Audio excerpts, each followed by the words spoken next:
Yo, it's John Hope Bryant here, and this is Money and Wealth on the Black Effect Network podcast series for my podcast. It's season 2 on iHeartRadio, and this is Kindness is So Gangster. It's certainly how I approach or try to approach life. And I will often say, you've heard me say, that we need to make smart sexy again. We've been making dumb sexy for way too long. We've dumbed down and celebrated it. And it's time again to make smart sexy. Well, this is a little different. Maybe we need to go beyond making smart sexy. My friend Quincy Jones, God rest his soul, told me it takes 20 years to change a culture. And then I added, in the last 20 years, then we've made dumb sexy. We've dumbed down and celebrated it, it appears. And we both agreed that it was time to make smart sexy again. And we hoped that it would not take 20 years to do that, because we needed it right now. But then in discussing this topic with my friend Bishop T.D. Jakes, who I think is just amazing and a living icon in the world, I call him the Black Pope, and I'm only partially kidding. He said, John, and this was a couple years ago, maybe we need to make boring sexy again. I added the again because I think we've been there before in Black America. There was a time where we wore suits. There was a time that we wore suits and ties. There was a time that ladies wore dresses. There was a time where people who had babies were called moms and dads, mothers and fathers. There was a time where jobs were of employment of any kind, education of every kind, was honored and honorable and desirable. Hard work was a beautiful thing. Sweat on your brow was to be admired. There was a time where women hid their bodies, not flaunted it in public. There was a time where we actually understood that success only came before the word work in the dictionary because it was alphabetical. There was a time where we didn't call our ladies a phrase that starts with a B. And there was a time where every other word out of our mouth wasn't a phrase that starts with an N. Even though some of the most intelligent folks of color will use choice phrases from time to time in order to insert humor or warmth or familiarity, but it wasn't commonplace as part of everyday, all day, every sentence language. There was a time where men didn't call women bros, and women didn't call women or men bros. Excuse me. This time wasn't that long ago. This was in the 20th century. And in the mid 20th century and the late 20th century.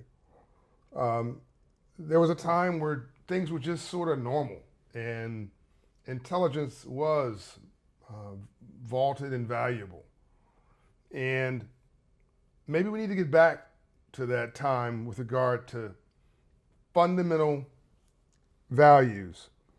And so everybody wants to be D, but nobody wants to be consistent. The real flex isn't flash, it's stability, security, and sustained wealth, and sustainable wealth. We need to make the fundamentals of life attractive again. Why is this important? And what am I talking about? Let me tell you what I'm talking about first, and then I'll tell you why. And then we'll get into some depths about the how. So, what's important? I shouldn't have to say this, but things like family values. Watch how you live your life. It may be the only Bible that anybody else reads, right? What are kids modeling? Well, you. They model what they see. I'm talking about budgeting. I'm talking about ownership. I'm talking about planning, basic life planning. When I was coming up, they had a home economics class. Do you remember that? There was wood shop. Do you remember that? If you're 40 or older, there was auto shop. Remember that? All that's gone. There was PE, physical education, which kept you in reasonable shape. So everybody didn't walk around, obese. Remember that? There was a nutrition class, actually. So you actually had a sense of what you were eating. But now we think that fast food restaurants on every corner, again, most things in balance are good things, but on every corner, interspersed with soul food restaurants. I love soul food, just not every day, 3 times a week. That these were somehow tied to a balanced budget, a balanced diet, and that this was real food, right? You can have dessert, you can have sweets, you can have cool food every now and then, but you might need some fruits and vegetables and something green on your plate, and to understand that you are what you eat. But anyway, I'm really saying something pretty radical and pretty basic, that common sense is not so common. We need a radical movement of common sense.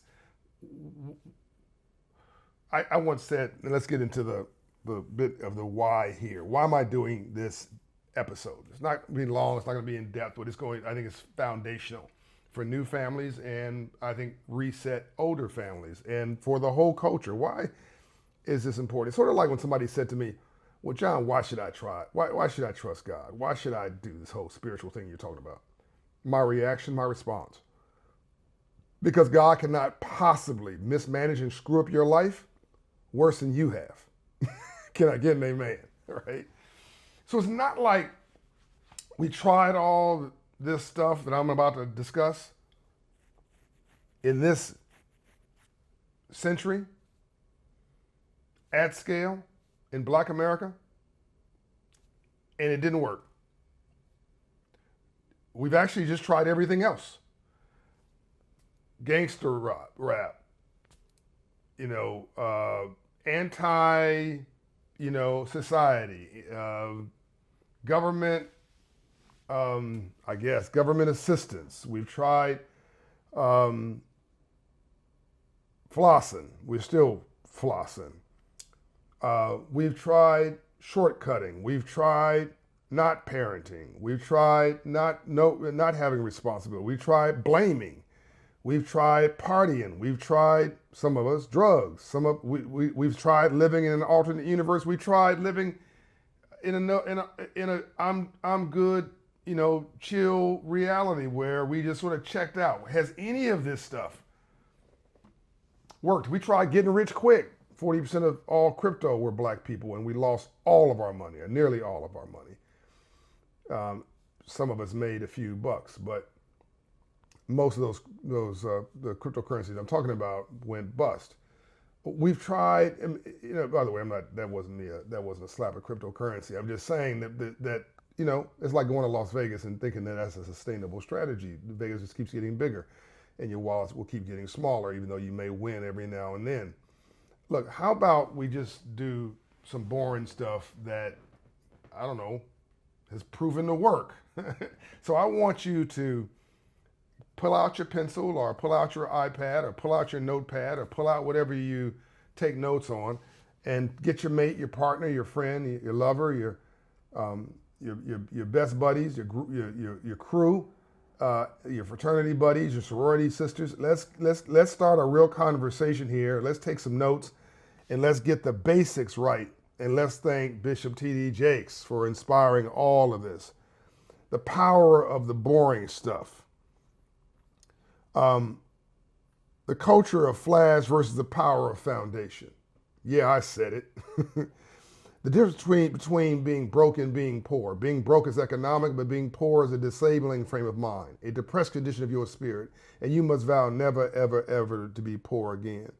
The difference between looking rich and being wealthy. By the way, if you notice when you went to, by the way, I like Louis Vuitton. I'm not dissing Louis Vuitton. But have you noticed during the pandemic, have you noticed that everybody in that Louis Vuitton line seemed to be of the same group, vibe, energy? Did that line that you saw standing outside of Louis Vuitton waiting to get in, did they look like wealthy people to you? Do you know that 76%, I think 76%, I know it's over 75, of all luxury good sales in the United States and around the world, certainly in the United States, are the poor, the working class, and the struggling middle class, folks who are aspirational with too much money at the end of their money trying to connect with wealth. It's not the wealth buying luxury goods. It's everybody trying to look wealthy. You might notice now I'm wearing a t-shirt, and I certainly could afford to wear anything I want, right? You don't see me with a bunch of gold chains around my neck and a bunch of jewelry falling off. I mean, every piece of jewelry I'm wearing here is actually mission-centered and symbolic. There's Africa and the spirituality and all this kind of other things, some technology, but we cannot keep wearing our assets on our ass. I guess I can say that. It's my podcast. How social media has glamorized flash while wealth lives quietly. I'm going to do a separate podcast about my mom and my dad and the difference between his flash and her discipline. So watch for that, because I think it's a very powerful lesson that speaks to this topic. Spoiler alert, my mother, who worked an hourly job, ended up with $1 million net worth. So the sexy is in the sexy of life is in the basics. The real grown-ups have really disciplined moves. So let's frame these wealth power moves. Budgeting. This is where your money sleeps at night. I used to hate budgets. I used to think they're stupid and silly. And a director of operation, a whole board member, was like, look, the mission's great and all this stuff's great, John, but if you run out of cash, you're out of business. So you got all this fancy stuff and all these numbers, but where's your cash flow budget? I had an accrual budget, which is basically a form of accounting that shows your profitability based on sales. But I wasn't running a parallel cash flow budget, which is actually when the cash comes in and when the cash goes out. And you start running a big enterprise, and you better have your hands around actual cash, and not just accounting treatment. Even though accounting treatment is really, really important. And as I start becoming, it's really odd. When I was broke, when I was towed up from the floor up, I didn't really think I needed a budget, and I was wrong. By the way, so let's say you make $36,000 a year, you may not think you need a budget. What you think you need is to make more money. Okay, let's take that. Let's look at that for a minute. You have a Starbucks habit and you've got a cigarette habit. So you go to Starbucks. I'm not picking on Starbucks, but you go to Starbucks. This is an easy one because you can relate to it. You go to Starbucks 3 times a week to get your fix of whatever it is, cappuccino or whatever fancy drink you like, and you smoke a pack or 2 cigarettes, let's say a day. Let's say a pack a day. Let's say 3 packs a week. Fine, whatever. The short version is that this habit of yours of going to Starbucks multiple times a week and smoking consistently, and the smoking is going to literally kill you, by the way. The cigarette actually literally says, the pack says, this stuff will kill you. But this habit of yours is cost about $6,000 a year. Well, $6,000 a year combined with your Starbucks and your cigarettes is just about 20% of your annual income of $36,000 a year. Hadn't thought about it that way, had you? $6,000 on this habit is 20% of your income. So there's two ways to make money: make more or spend less. So when you start creating a budget, you start listing out. First of all, you need a net worth statement. Even if you don't think you own a lot, when you start listing out what you own, you'll be absolutely surprised, and generally pleasantly so. And then you'll start realizing, even if you don't have a lot of assets, you'll start realizing things that you own that you should get rid of, that you should sell, which will create a source of revenue for you. Things that are in storage. Start with on your phone, and subscriptions. That is a form of, it's not an asset per se, but it is an obligation, an expense side of your balance sheet. Again, it's two ways to make money: make more, spend less. Think about all the subscriptions you have that you forgot about, and the companies love you forgetting about them, and they auto renew every month or every year, and you don't think about it. How many years and how many months have you been paying for stuff that you don't use? Go in there and cancel those subscriptions that you're not using. That will save you a ton of money, and 10 ones equal 10. So this little money ends up being a lot. List out every asset, everything that you own. I mean shoes, I mean cassette tapes, I mean books, everything that you own. Go through your storage, go through your house, list it all out, decide what you want to keep, decide what you want to sell, decide what you want to restore, decide what you want to focus on. You want to create an asset and net worth statement, then create an expense and revenue statement, and create a living, an expense budget, at least expense budget, where you're spending and where. And I think you'll be shocked at how much you're spending and where you're spending it. And that's the first way of making more money, is not spending money on stupid stuff. So a budget is where your money sleeps at night. An emergency fund. About 40% of this country doesn't have $400 for an unplanned event. That's shocking. It should be shocking to you. And Operation Hope is partnered with Delta Airlines. I'm going to have the CEO of Delta Airlines, Ed Bastian, on my podcast here soon. I think he's one of the most extraordinary CEOs. He's a good dear friend of mine and a partner of Operation Hope. One of the most extraordinary CEOs in the world. And Time Magazine just made him one of the top 100, I think, business leaders, with the category he's under recently. And I absolutely endorse that. We partner with Delta Airlines with Ed Bastian's support to teach financial literacy to all 100,000 Delta employees, and they all get a $1,000 emergency savings account if they go through the financial literacy course offered through either Operation Hope or Fidelity Investments. And it's been transformational for their lives. That said, and Truist Bank, another one of our partners, also does that, and we're in 800 of the 2,000 Truist branches.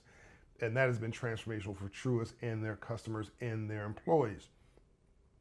But I'm not talking about $1,000 or $750, which is the case of Delta or Truist. I'm talking about $400.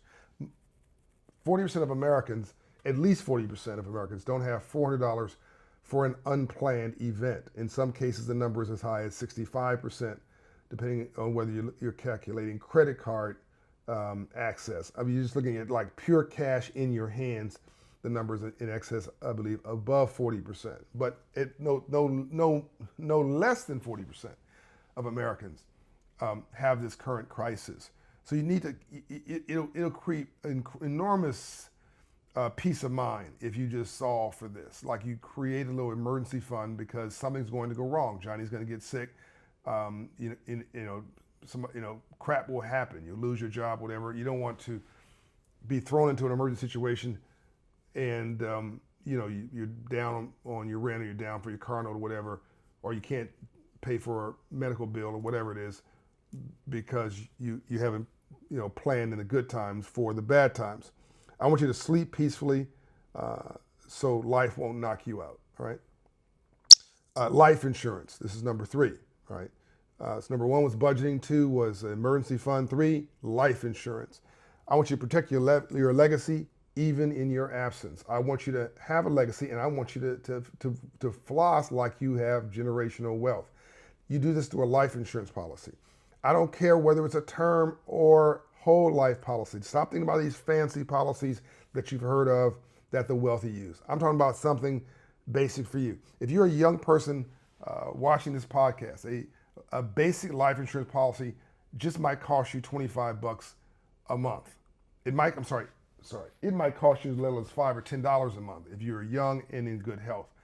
For a $25,000, $50,000, $100,000 policy, it might cost you literally a few dollars a month. No more than $25 to $50 a month. And if you want a $100 a month policy, a term life insurance policy, you might be able to get a $100,000, in some cases, $1 million life insurance policy as a young person. As you get older, the premiums get larger because they think you might die on them at any moment in time. So you should get the policy as young as you can for as long as you can. If you can get a whole life policy which has a savings component to it, great. If not, it's much cheaper. Get a term policy. I have had term life policies. I have term life policies amongst other policies right now. When you die, and you will die, I don't know how long you're gonna live, but I dang sure know you're gonna die. We all are gonna die. Now you get to direct where that money goes, right? And who gets it. And I'm gonna get to that, to wills next, but hold on a minute. I don't want to see GoFundMe campaigns for people who are passing away. I'm tired of that. I mean, the GoFundMe campaigns was meant to do something purposeful, meaningful, intentional, aspirational. Now it's turned into, professional begging. We've made this normal, like going to a check casher, payday loan lender, rent-to-own store, title lender, liquor store, pawn shop.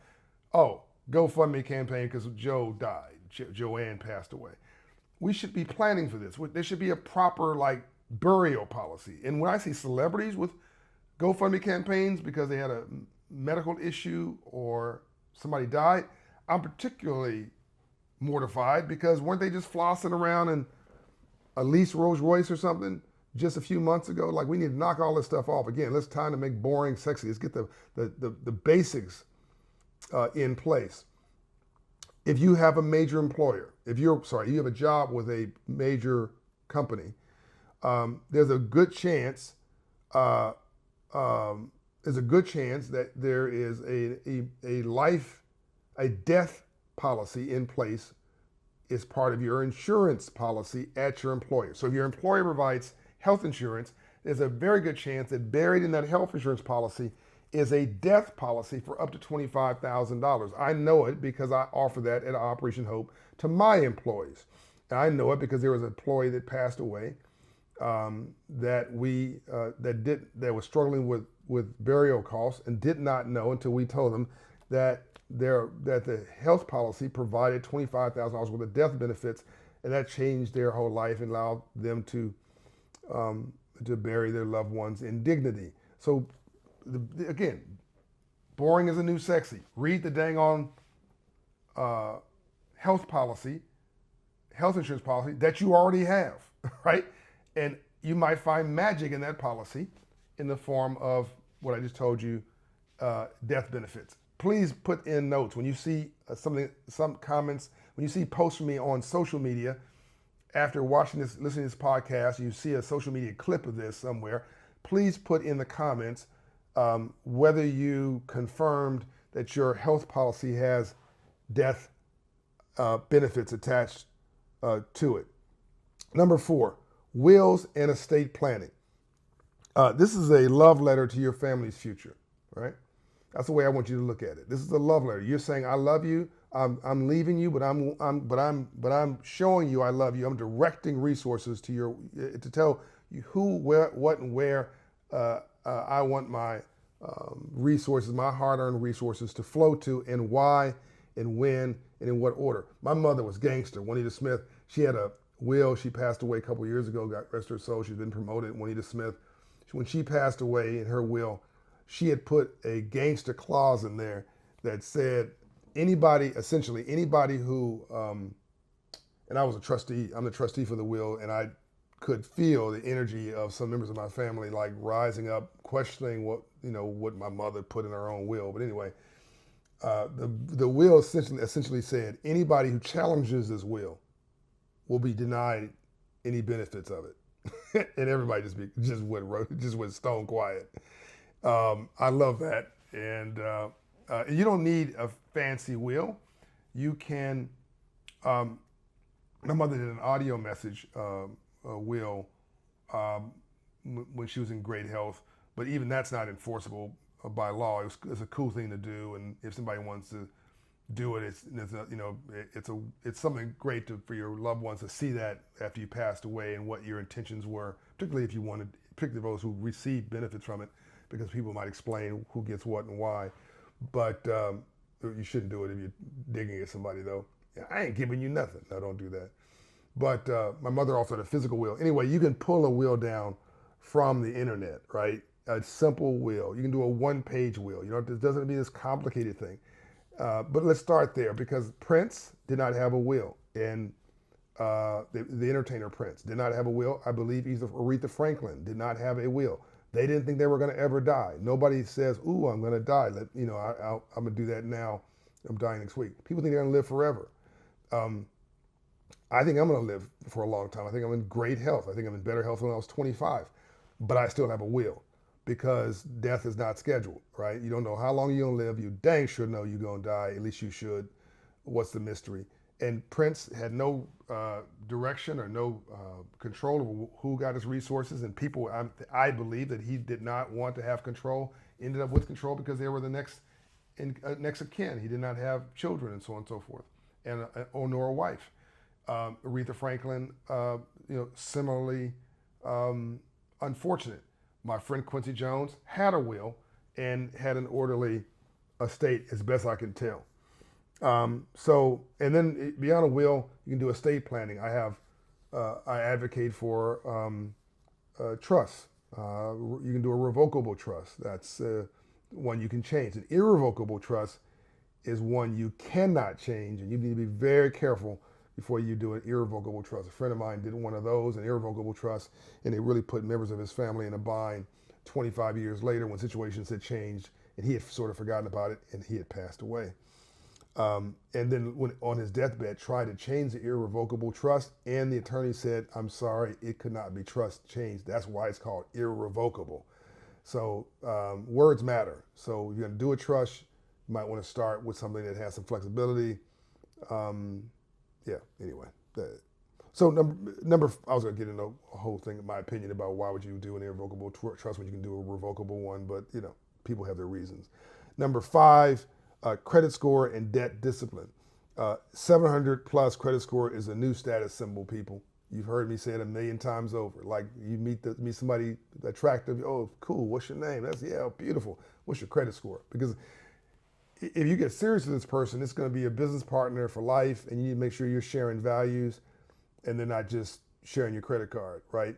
A little financial literacy lesson. The person who makes it has a right to spend it. The person who makes it can also save it. You can have somebody who doesn't make it, but who manages the money. And then you can have somebody who manages the money, who doesn't spend the money. Or spends the money and manages the money, or spends the money or manages the money and doesn't spend the money. But what you cannot just have is somebody who spends the money. That's a disaster relationship. I think credit scores, 700 credit score is a new status symbol. And we should have, everybody around you should have, to aspire to a 700 plus credit score. Number 6, owning a home. This is a forced savings account.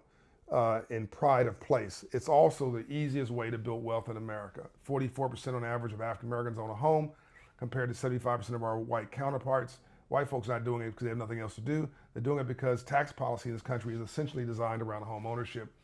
And home ownership is the easiest single way to build wealth. And you got to live somewhere. Why would you want to rent when you can own? I don't get it. And worse, we're flossing again, trying to rent something uptown with money we don't have, to spend money we don't have, to impress somebody we don't know, about and to brag about things that don't matter, in places where they really don't want you, in an environment that is not sustainable and will not last.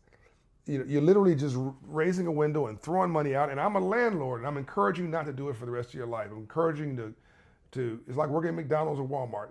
You can work there your whole life if you want to make it a career, but for most people that's in it, do and split it. Get there, stay there for a few years, and then let there be a stepping stone to go do something else. Rent until you can own. Home ownership is a brilliant way to combine a place to live with a way to build wealth. You make money during the day. You build wealth in your sleep. I hate. It's a strong word. No, I do hate.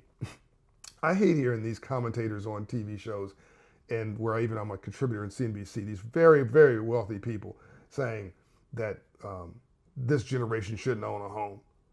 What are you talking about? You tell people not to own a home. You're telling poor, struggling people not to own a home. And you own a home, right? Everybody saying you shouldn't own a home owns a home. It's crazy. Just knock it off. And part of the reason I'm convinced they don't want you to own a home is because they want you to rent from them. They just want the whole society to become a renter, right?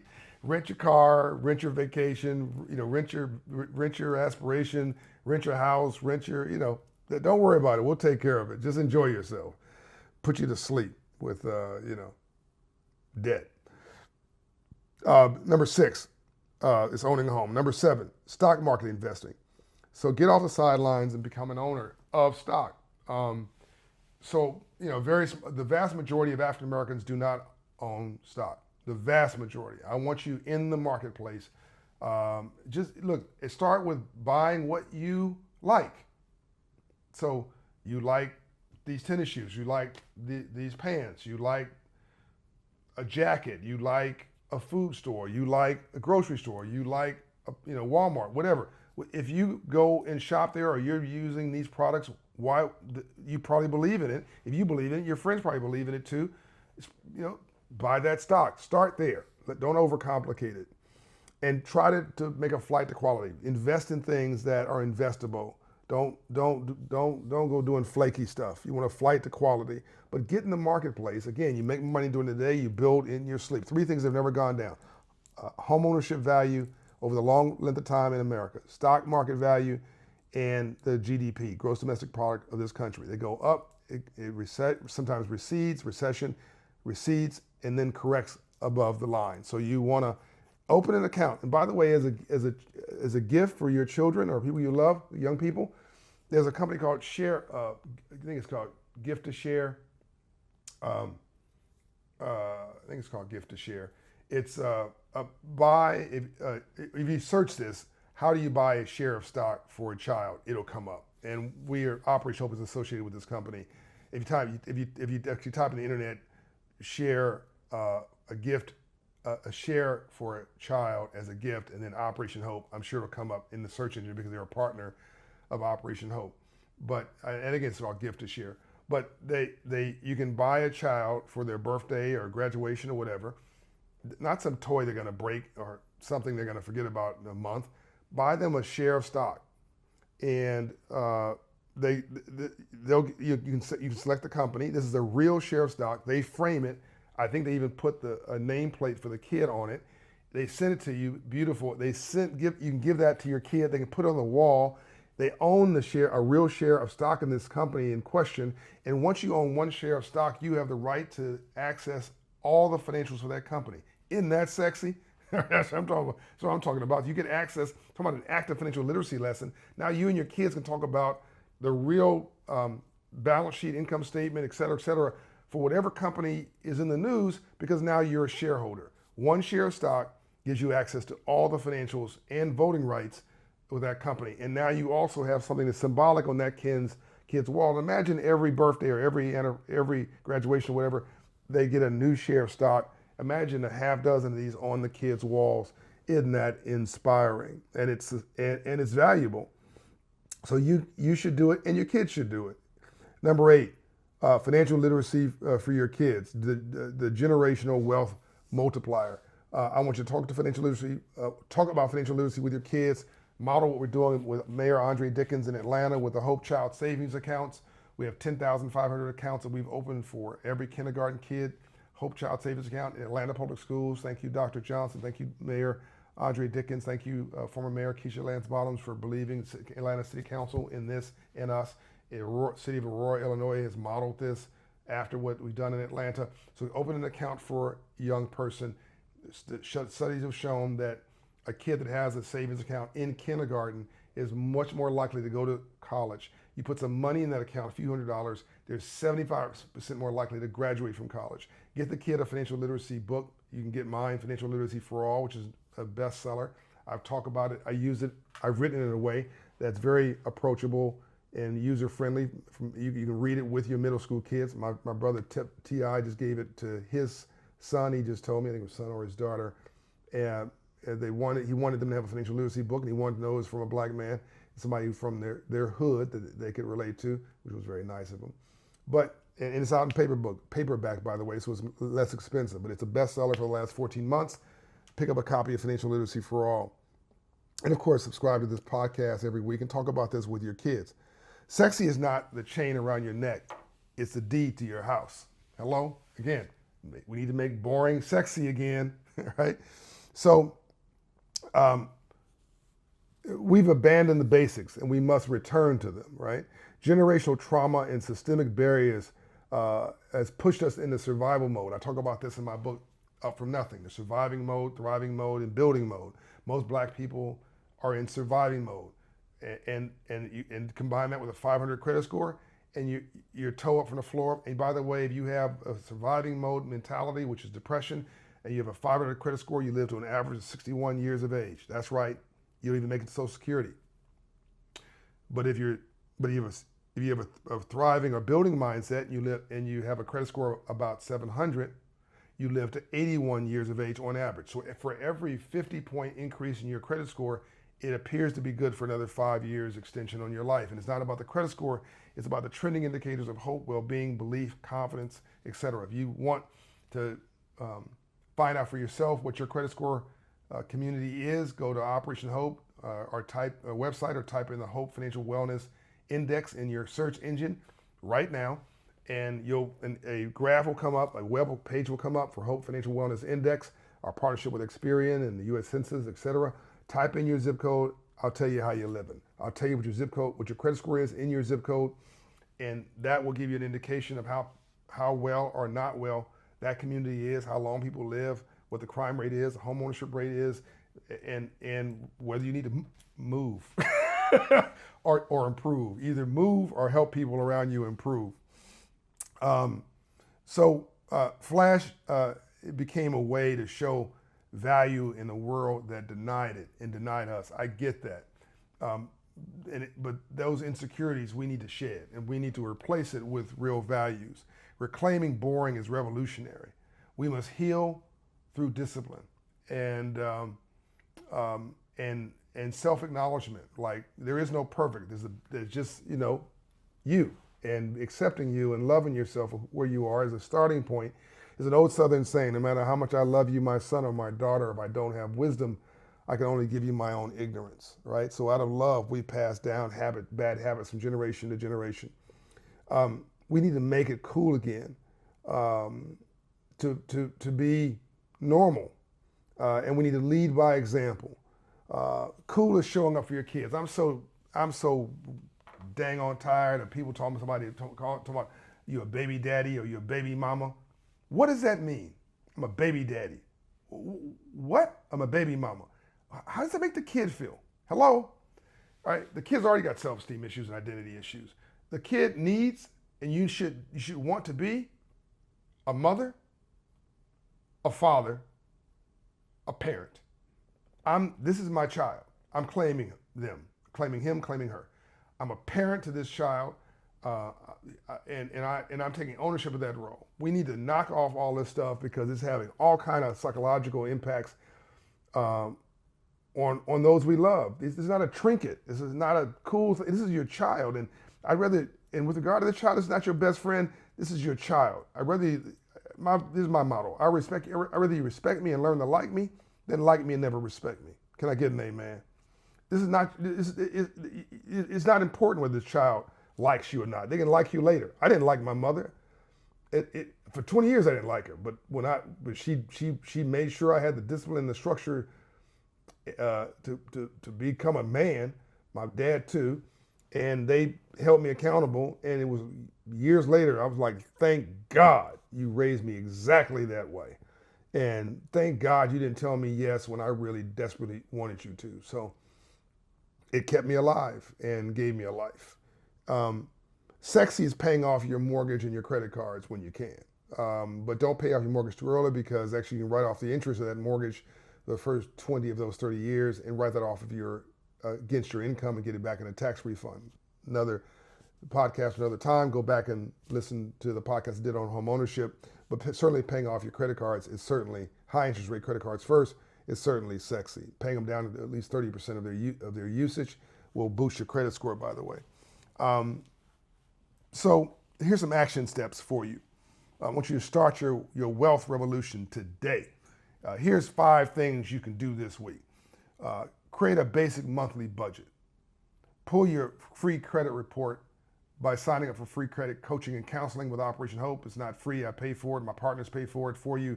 But you get a $1,000 scholarship for Hope Financial Coaching and Counseling by downloading the Hope in Hand app and or calling our 1-800 number at Operation Hope, or going online to operationhope.org. Let them know I sent you, and sign up for coaching and counseling, and that will help you get your credit score up, your debt down, your savings up. But pull your free credit report so you know where you are. And I guarantee you, if you've not pulled your credit report in 5 or more years, you have got an error on your credit report that we can help you resolve, and that will boost your credit score once you challenge that with the credit bureaus. The law states if they cannot confirm that's yours, they must remove it. Again, let's make boring sexy. Start reading stuff and paying attention to details. Don't just go to the car dealership and ask you what's the payment. Never ask what the payment is when there's an interest rate attached, right? You only get paymentized, right? You buy a Mercedes from a secondhand car dealership because you got your credit's tore from the floor up, and they charge you 18-20% interest for that Mercedes purchase. It's not a Mercedes, it's Mercedes payments. Again, we need to stop flossing and start flying. Number 3, open a life insurance policy, term life, if you're just starting out, as I said earlier. Number 4, get a free will written.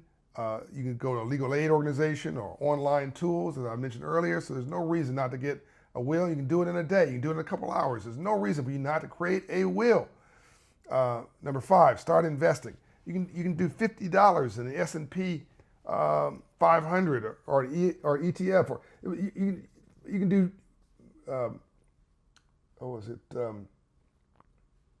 you can do partial stocks. You can buy portions of a stock. You don't have to buy the entire stock. You can ask my team at Operation Hope how to do that. So yes, you can buy a whole stock. You can open a normal investment account, or you can do fractional investing. So there's no reason. The same money you're spending on Starbucks, you can buy that much in a stock and just do it with discipline. If you save $200 a month and invest it in the stock market, earning an average annual return of 9%, you'll be a millionaire by the time you become an adult if you start doing that as a young person. Hello, did you get that? Did that get your attention? $200 a month for most of your life, or your working life. Once you get to retirement age, you'll be a millionaire with an average return of in a quality stocks of 9% on average. Some years will be bigger, better than that. Some years will be less than that. But on average, that's what the stock market is returning on high quality stocks over time. And I want you to talk to your family about money and normalize this conversation. Make boring sexy again. So boring is the new black. And not just Black Lives Matter, but Black Capitalists Matter. I want you to make this topic sexy and cool. I want you to go to your own version of school every day. I want you to have a financial meeting, a family meeting every week in your household. We've done Flash, we've done Hustle. Now let's do Legacy. I want you to remember what Bishop T.D. Jakes said, and that the quiet power of consistency goes like this. When you've got the power, you don't need to use it. I don't need to scream and holler. I'm just going to knock you out my America's Best Black card, right? All right? Here's a challenge. Let the next generation inherit your wisdom, not just your struggle. And stop using GoFundMe campaigns to plan for a funeral. All right, John O'Brien, I'm out. This is Money and Wealth on the Black Effect Network on iHeartRadio. Tell your friends about this podcast series and tell them to sign up and subscribe. It's free to them. Every Thursday, this is my Ministry of Finance, new episodes. Go back and listen to old episodes from this season and last. Thanks for making this a top podcast in America for business and entrepreneurship here and around the world. The UK and Europe, Chile and Latin America, Saudi Arabia in the Middle East, the UK in Europe, South Africa in Africa, and I believe Hong Kong and Asia have all made this podcast a top 200 podcast. Get my book, Financial Literacy for All, my last of sixth. That is part of building a library of empowerment for you. And go to Operation Hope and ask for your free financial coaching. $1,000 scholarship is yours. All you have to do is ask for it and be the change you want to see in the world. Let's go. This is our time. This is a civil rights movement from the streets to the suites.